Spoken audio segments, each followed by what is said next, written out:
Ganito pala sila gumawa ng Hermes na bag mga idol. Talagang legit na buhaya talaga yung ginagawa. Totoo pala yun. Grabe. Lupit oh. Oh, yun ang buhaya oh.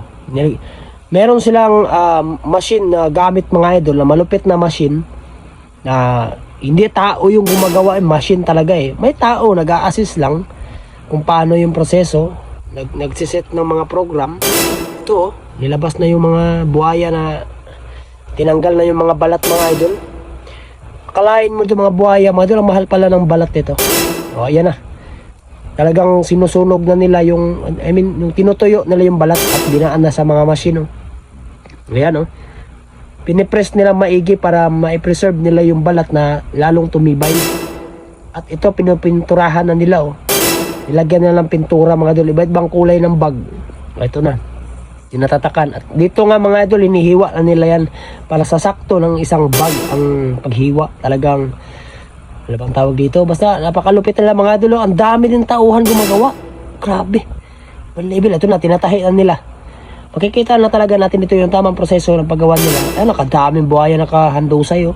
Pero hindi ko lang alam kung saan nila galing yung mga buhaya na yan. Siguro, meron silang farm na pinagkukuhanan yan, pinapalaki nila. Kumbaga, alaga nila sa isang company nila para doon sila kumukuha. Mahirap palakihan ng buhaya mga ito lang, matibay at saka matagal lumaki yan.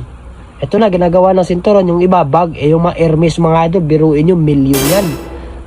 Tapos buhaya lang pala yung balat niya. Oh, grabe. Ang tindi nito. Balat ng buhaya, di mo akalain na napakamahal, mabenta ng milyon-milyon. Oh.